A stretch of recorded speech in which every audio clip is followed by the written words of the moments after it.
Онкология борборунда даарыланып жаткан балдар үчүн бүгүн өзгөчө күн. Өлкө башчы Алмазбек Атамбаев жубайы Раиса Атамбаева менен биргеликте балдарды коргоо күнүнө карата кичинекей бейтаптарды майрамы менен куттуктоого келди. Президентти чыдамсыздык менен күтүп отурган балдар кыздардын ичинен онкология жана гематология бөлүмүндө даарыланып жаткан Асель Абдылдаева өлкө башчыга скрипка менен эсимде чыгармасын аткарып берди.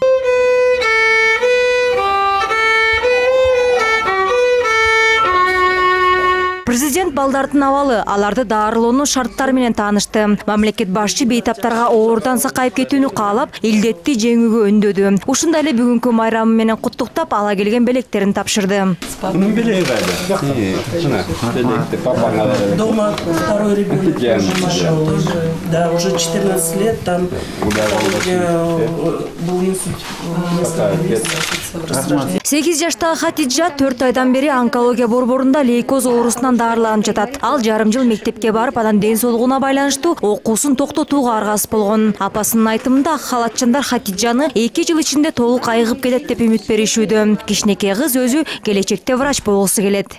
Мен врач болгум келет, мага жагат врач болуп.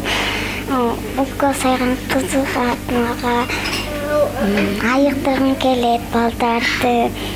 Айыктырып балдарга сабак окутканды берем. Хатиджага окшоп даарыланып жаткандардын саны 50-ге жетет. Былтыр өлкө башчы дал ушул балдар бөлүмүнө 5 миллион сом материалдык жардам көрсөткөн. Каражатка бөлүмдү ремонттоо, керектүү жабдуулар менен камсыздоо пландалган. 2 миллион 900, 2 миллион 1 миллион сомду бөлүштүрүп, жарымын оборудование, жарымын ремонтко жибергенбиз. Аларга кошулуп да фонддордо кошулуп ушул оборудование алып берген, жардам берген. Эми шишик оорусунан жабыркаган балдар үчүн өзүнчө медициналык борбор салына турган болду. Чет элдик донорлор табылып, курулуш иштери ушул айда башталып, күзүндө бүткөрү пландалууда. Жаңы онкологиялык борбор 100 кишиге ылайыкташкан. Бир өзүнчө ушул Оңкүнстүн территориясында балдар үчүн өзүнчө бир имарат куруу. Ошол жабдыктары менен имарат куруу. Ошол ойдо болуп атат. Мына ошондой жакшы мындай максаттарды айтты. Менин оюмча бул ишке ашат. Болжол менен болгондо 10 миллион доллардын тегерегинде кетет болуш керек. Себеби анын ичине тиги жабдыктары да болуш керек. Онкология борборунда дары-дармек жана врачтардын тартыштыгы дагы деле куруш турат. Буга чейин быйылкы жылдын бюджетинен балдар онкологиясы бөлүмүнө химия терапия үчүн 9 миллион сом каражат бөлүнөрү кабарланган. Ошол акчага жетиштүү түрдө арзан баада сапаттуу дары-дармек менен камсыз кылуу проблема болуп атат. Анткени эски иштеп аткан дары боюнча мыйзам бүт дары саткан системаны коргой турган болуп калган.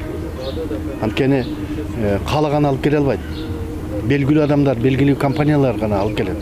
Андай болуш керек. Ошон үчүн биринчи окуудан өттү. Мыйзам өзгөрмөйүн, система өзгөрбөйт. Акыркы 3 жылда балдар арасында рак ооруларына кабылгандардын саны көп болгон. 2014-жылы 148 бөбөк онкология илдети менен кайрылса, былтыркы жылы алардын саны 217-ге жеткен. Нурзада Сыдыкбекова, Аскат Ибраимов, НТС.